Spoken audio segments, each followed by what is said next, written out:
Union budget 2023-24 में की गई घोषणाओं के क्रम में इंफ्रास्ट्रक्चर डेवलपमेंट और इन्वेस्टमेंट विषय पर आधारित पोस्ट बजट वेबिनार में माननीय प्रधानमंत्री जी का स्वागत है।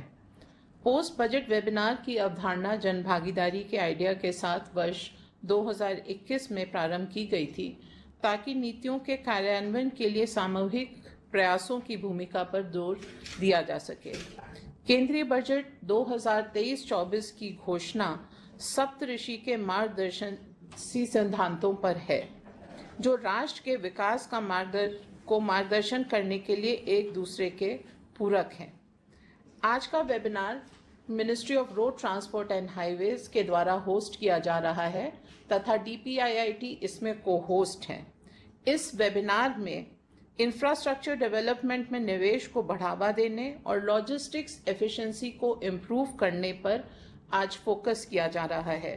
इस पोस्ट बजट वेबिनार का उद्देश्य सभी स्टेक होल्डर्स और आम आदमी को बजट घोषणाओं के बारे में जागरूक करना, स्टेक होल्डर्स की प्राथमिकताओं पर विचार करते हुए बजट घोषणाओं को लागू करने के लिए एक सफल और एफिशिएंट रोड मैप को तैयार किया जाना है।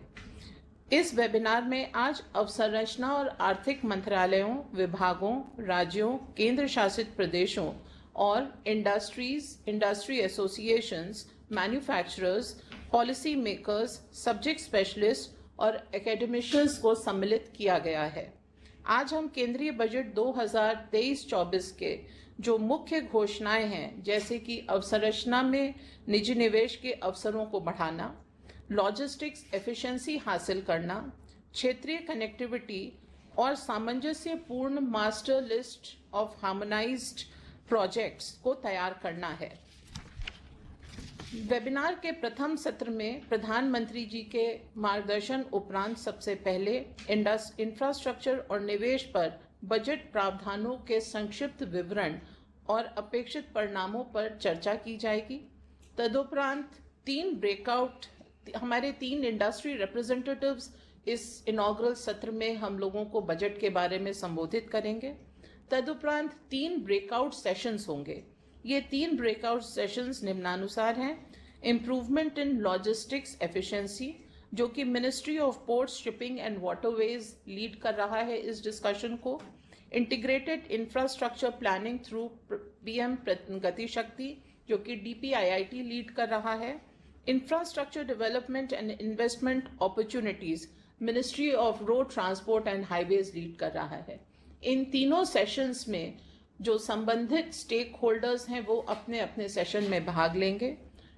करीब 3 घंटे की चर्चा की जाएगी और उस चर्चा में जो भी सार निकल कर आता है उसका प्रस्तुतिकरण जो प्लेनरी सेशन होगा उसमें किया जाएगा। राष्ट्र के निर्माण हेतु प्राथमिकताएं और बजट 2023-24 के कार्यान्वयन हेतु मार्गदर्शन प्रदान करने के लिए मैं अब माननीय प्रधानमंत्री जी को सादर आमंत्रित करती हूं।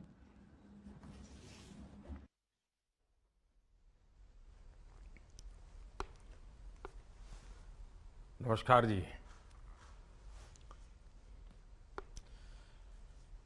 मुझे खुशी है कि आज इंफ्रास्ट्रक्चर पर हो रहे इस वेबिनार में सैकड़ों स्टेक होल्डर्स जुड़े हैं और 700 से ज्यादा तो MD और CEOs समय निकाल करके इस महत्वपूर्ण इनिशिएटिव का महात्म्य समझ करके वैल्यूएडिशन का काम किया है। मैं सबका स्वागत करता हूं। इसके अलावा अनेकों सेक्टर एक्सपर्ट्स और विभिन्न स्टेक होल्डर्स भी बहुत बड़ी मात्रा में जुड़ करके इस वेबिनार को बहुत समृद्ध करेंगे, परिणामकारी करेंगे, ऐसा मेरा पूरा विश्वास है। मैं फिर एक बार आप सभी का समय निकालने के लिए बहुत आभारी हूं और हृदय से आपका स्वागत करता हूं। इस वर्ष का बजट इंफ्रास्ट्रक्चर सेक्टर की ग्रोथ को नई एनर्जी देने वाला है। दुनिया के बड़े बड़े एक्सपर्ट्स और कई प्रतिष्ठित मीडिया हाउसेस ने भारत के बजट और उसके स्ट्रेटेजिक डिसीजंस की भूरी भूरी प्रशंसा की है।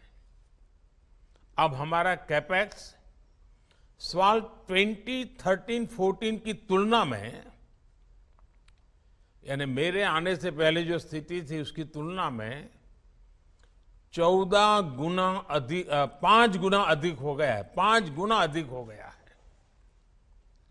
नेशनल इंफ्रास्ट्रक्चर पाइपलाइन के तहत सरकार आने वाले समय में 110 लाख करोड़ रुपए इन्वेस्ट करने का लक्ष्य लेकर चल रही है। ऐसे में प्रत्येक स्टेक होल्डर के लिए ये नए दायित्व का, नई संभावनाओं का और साहसपूर्ण निर्णय का समय है। साथियों, किसी भी देश के विकास में, स्थायी विकास में, उज्जवल भविष्य के को ध्यान में रखते हुए विकास में इंफ्रास्ट्रक्चर का महत्व हमेशा से ही रहा है। जो लोग इंफ्रास्ट्रक्चर से जुड़ी हिस्ट्री का अध्ययन करते हैं वो इसे भली भांति जानता है।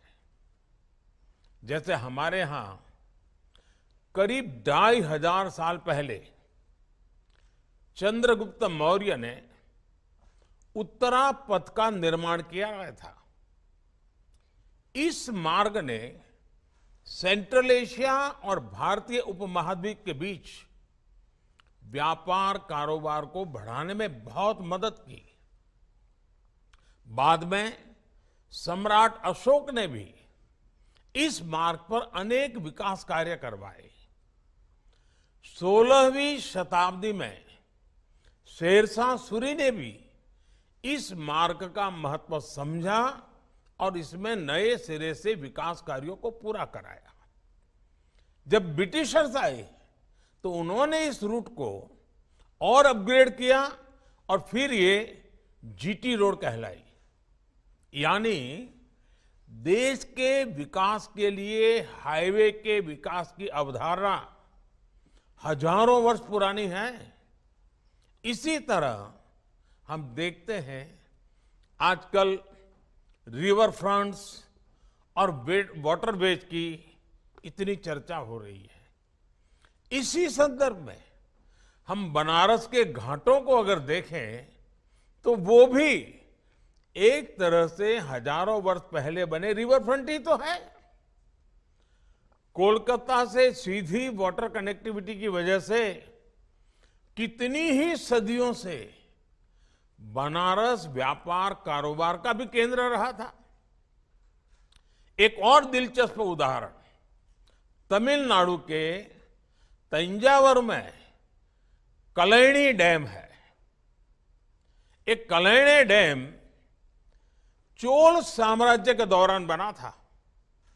ये डैम करीब करीब 2000 साल पुराना है और दुनिया के लोग ये जानकर हैरान रह जाएंगे कि ये डैम आज भी ऑपरेशनल है।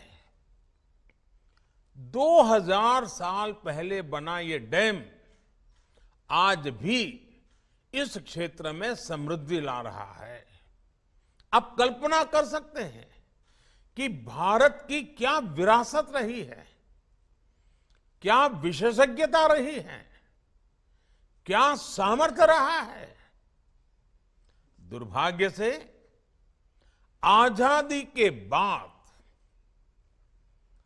आधुनिक इंफ्रास्ट्रक्चर पर उतना बल नहीं दिया गया जितना दिया जाना चाहिए था। हमारे यहां दशकों तक एक सोच हावी रही कि गरीबी एक मनोभाव है। Poverty is a virtue. इसी सोच की वजह से देश के इंफ्रास्ट्रक्चर पर इन्वेस्ट करने में पहले की सरकारों को दिक्कत होती थी। उनकी वोट बैंक की राजनीति के लिए अनुकूल नहीं होता था।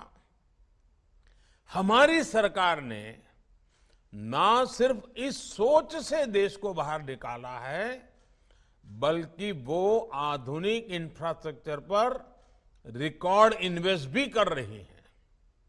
साथियों, इस सोच और इन प्रयासों का जो नतीजा निकला है, वो भी आज देश देख रहा है। आज नेशनल हाईवे का एवरेज एनुअल कंस्ट्रक्शन 2014 से पहले की तुलना में लगभग 2 गुना हो चुका है। उसी प्रकार से 2014 से पहले हर साल 600 रूट किलोमीटर रेल लाइन का बिजलीकरण होता था, इलेक्ट्रिफिकेशन होता था। आज ये लगभग 4000 रूट किलोमीटर तक पहुंच रहा है। अगर हम एयरपोर्ट की तरफ देखें तो एयरपोर्ट की संख्या भी 2014 की तुलना में 74 से बढ़कर के 150 के आसपास पहुंच चुकी है, यानी डबल हो चुकी है।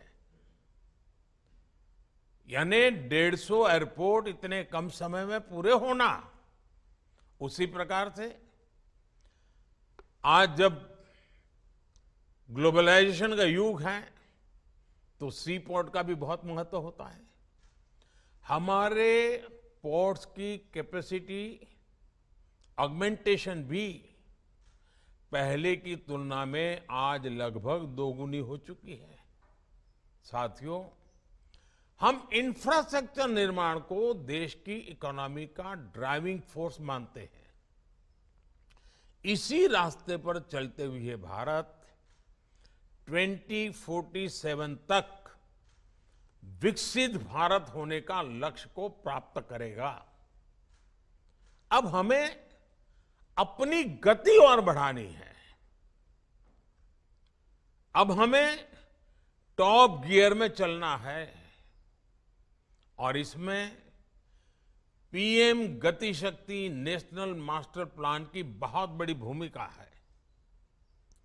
गति शक्ति नेशनल मास्टर प्लान भारत के इंफ्रास्ट्रक्चर का, भारत के मल्टी मॉडल लॉजिस्टिक्स का कायाकल्प करने जा रहा है।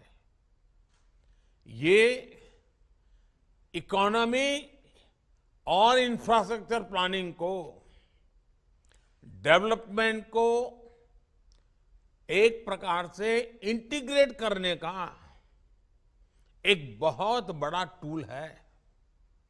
आप याद करिए, हमारे यहां बड़ी समस्या ये रही कि पोर्ट, एयरपोर्ट बन जाते थे, लेकिन फर्स्ट माइल और लास्ट माइल कनेक्टिविटी पर ध्यान ही नहीं दिया जाता था, प्राथमिकता नहीं होती थी। एसईजेड और इंडस्ट्रियल टाउनशिप बन जाते थे, लेकिन उनकी कनेक्टिविटी और बिजली, पानी, गैस पाइपलाइन जैसे इंफ्रास्ट्रक्चर में बहुत देरी हो जाती थी। इस वजह से लॉजिस्टिक की कितनी दिक्कतें होती थी, देश की जीडीपी का कितना बड़ा हिस्सा अनावश्यक खर्च हो रहा था और विकास के हर काम को एक प्रकार से रोक लग जाती थी। अब ये सारे नोड्स एक साथ तय समय सीमा के आधार पर सबको साथ लेकर एक प्रकार से ब्लूप्रिंट तैयार किए जा रहे हैं। और मुझे खुशी है कि पीएम गति शक्ति नेशनल मास्टर प्लान के परिणाम भी आज आने शुरू हो गए हैं। हमने उन गैप्स की पहचान की है जो हमारी लॉजिस्टिक एफिशिएंसी को प्रभावित करते हैं। इसलिए इस वर्ष के बजट में 100 क्रिटिकल प्रोजेक्ट्स को प्राथमिकता दी गई है और उसके लिए 75,000 करोड़ रुपए का प्रावधान किया है। क्वालिटी और मल्टी मॉडल इंफ्रास्ट्रक्चर से हमारी लॉजिस्टिक कॉस्ट आने वाले दिनों में और कम होने वाली है। इसका भारत में बने सामान पर, हमारे प्रोडक्ट्स की कॉम्पिटेंसी पर बहुत ही पॉजिटिव असर पड़ना ही पड़ना है। लॉजिस्टिक्स सेक्टर के साथ साथ ईज ऑफ लिविंग और ईज ऑफ डूइंग बिजनेस में बहुत सुधार आएगा। ऐसे में प्राइवेट सेक्टर के पार्टिसिपेशन के लिए भी संभावनाएं लगातार बढ़ रही है। मैं प्राइवेट सेक्टर को इन प्रोजेक्ट्स में पार्टिसिपेट करने के लिए आमंत्रित करता हूं। साथियों, निश्चित तौर पर इसमें हमारे राज्यों की भी बहुत बड़ी भूमिका है। राज्य सरकारों के पास इसके लिए फंड की कमी ना हो, इस हेतु से 50 साल तक के इंटरेस्ट फ्री लोन को 1 वर्ष के लिए आगे बढ़ाया गया है। इसमें भी पिछले वर्ष के बजटरी एक्सपेंडिचर की तुलना में 30% की वृद्धि की गई है। मकसद यही है कि राज्य भी क्वालिटी इंफ्रास्ट्रक्चर को प्रमोट करें। साथियों, इस वेबिनार में आप सभी को मेरा आग्रह रहेगा कि एक और विषय पर भी अगर आप सोच सकते हैं तो जरूर सोचिए। आधुनिक इंफ्रास्ट्रक्चर के डेवलप हो तो कंस्ट्रक्शन इंडस्ट्री को भी मटेरियल्स मोबिलाइज करने में उतनी ही आसानी होगी। हमें इंटीग्रेटेड अप्रोच की जरूरत है। सर्कुलर इकोनॉमी का हिस्सा भी हमें हमारे भावी निर्माण कार्यों के साथ जोड़ना होगा। वेस्ट में से बेस्ट का कंसेप्ट भी उसका हिस्सा बनना जरूरी है। और मैं समझता हूं इसमें पीएम गति शक्ति नेशनल मास्टर प्लान की भी बड़ी भूमिका है। साथियों, जब किसी स्थान पर इंफ्रास्ट्रक्चर डेवलप होता है तो वो अपने साथ विकास भी लेकर आता है। एक प्रकार से डेवलपमेंट की पूरी इकोसिस्टम साइमल्टेनियस अपने आप खड़ी होना शुरू हो जाती है। और मैं जरूर अपने पुराने दिनों को जब याद करता हूं, जब कच्छ में भूकंप आया तो स्वाभाविक है कि सरकार के सामने इतना बड़ा हादसा आए तो पहली क्या कल्पना रहती है? पहला ये रहता है, चलो भाई जल्दी से जल्दी काम इधर उधर करके पूरा करो और नॉर्मल लाइफ की ओर चलो। मेरे सामने 2 रास्ते थे। या तो उस क्षेत्र को सिर्फ और सिर्फ राहत और बचाव के कार्यों के बाद छोटी मोटी जो कि टूट फूट है उसको ठीक कर करके उन जिलों को उनके नसीब पर छोड़ दो, या फिर आपदा को अवसर में बदलूं, नई अप्रोच के साथ कच्छ को आधुनिक बनाने की दिशा में जो कुछ भी हादसा हुआ है, जो कुछ भी नुकसान हुआ है, लेकिन अब कुछ नया करूं, कुछ अच्छा करूं, कुछ बहुत बड़ा करूं। और साथियों, आपको खुशी होगी, मैंने राजनीतिक लाभ गैर लाभ न सोचा। तत्काल हल्का फुल्का काम करके निकल जाने का और भाई लूटने का काम नहीं किया। मैंने लंबी छलांग लगाई, मैंने दूसरा रास्ता चुना और कच्छ में विकास के लिए इंफ्रास्ट्रक्चर को अपने कार्यों का मुख्य आधार बनाया। तब गुजरात सरकार ने कच्छ के लिए राज्य की सबसे अच्छी सड़कें बनवाई, बहुत चौड़ी सड़कें बनवाई, बड़ी बड़ी पानी की टंकियां बनवाई, बिजली की व्यवस्था भी लंबे समय के लिए काम आए ऐसी करी। और तब मुझे मालूम है, बहुत लोग मुझे कहते थे, अरे इतने बड़े रोड बना रहे हो, 5 मिनट 10 मिनट में भी एक व्हीकल वहां आता नहीं है, क्या करोगे इसको बना करके, इतना खर्चा कर रहे हो, ऐसा मुझे कह रहे थे। कच्छ में तो यानी एक प्रकार से नेगेटिव ग्रोथ था, लोग वहां से छोड़ छोड़ करके कच्छ छोड़ रहे थे, पिछले 50 साल से छोड़ रहे थे। लेकिन साथियों, उस समय इंफ्रास्ट्रक्चर पर जो हमने इन्वेस्ट किया, उस समय की आवश्यकता को छोड़ करके भविष्य की भी आवश्यकताओं को ध्यान में रख करके सारा प्लान किया, आज उसका लाभ कच्छ जिले को अद्भुत मिल रहा है।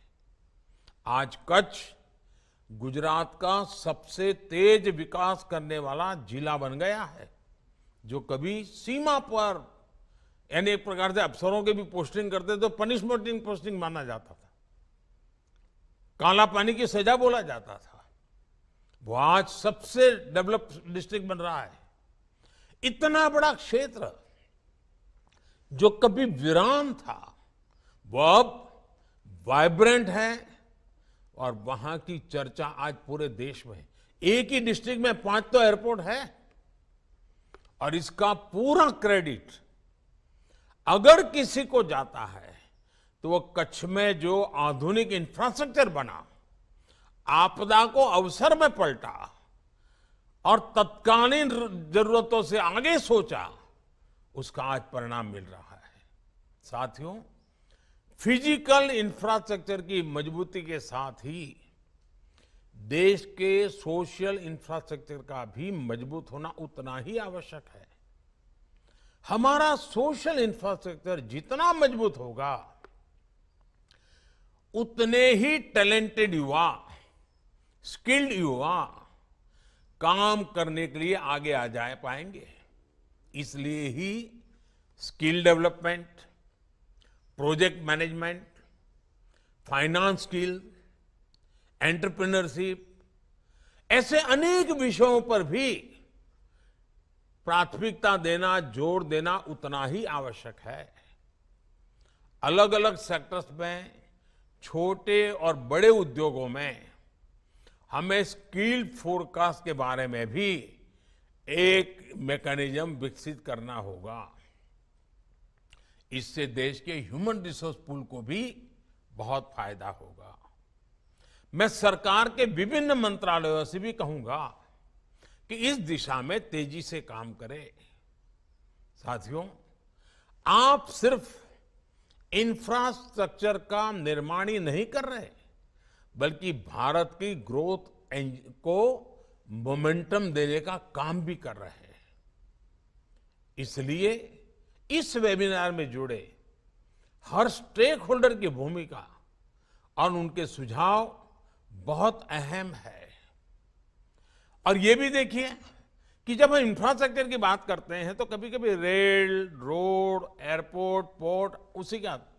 अब देखिए, इस बजट में गांवों में भंडारण का बहुत बड़ा प्रोजेक्ट लिया गया है, स्टोरेज के लिए, किसानों की पैदावार के स्टोरेज के लिए। कितना बड़ा इंफ्रास्ट्रक्चर बनाना पड़ेगा, हम अभी से सोच सकते हैं। देश में वेलनेस सेंटर बनाए जा रहे हैं, लाखों गांवों में हेल्थ सर्विसेज के लिए उत्तम से उत्तम वेलनेस सेंटर बनाए जा रहे हैं, ये भी एक इंफ्रास्ट्रक्चर है। हम नए रेलवे स्टेशन बना रहे हैं, ये भी इंफ्रास्ट्रक्चर के काम है। हम हर परिवार को पक्का घर देने का काम कर रहे हैं, वो भी इंफ्रास्ट्रक्चर का काम है। इन कामों में हमें नई टेक्नोलॉजी, मटेरियल में भी नयापन, कंस्ट्रक्शन टाइम में भी समय सीमा में काम कैसे हो, इन सारे विषयों पर अब भारत को बहुत बड़ी छलांग लगाने की जरूरत है। और इसलिए ये वेबिनार बहुत ही महत्वपूर्ण है। मेरी आप सबको बहुत बहुत शुभकामनाएं हैं। आपका ये मंथन, आपके ये विचार, आपका अनुभव इस बजट को उत्तम से उत्तम तरीके से इंप्लीमेंट करने का कारण बनेगा। तेज गति से इंप्लीमेंटेशन होगा और सर्वाधिक अच्छे आउटकम वाला परिणाम मिलेगा, ये मुझे पूरा विश्वास है। मेरी तरफ से आपको बहुत शुभकामनाएं हैं। धन्यवाद।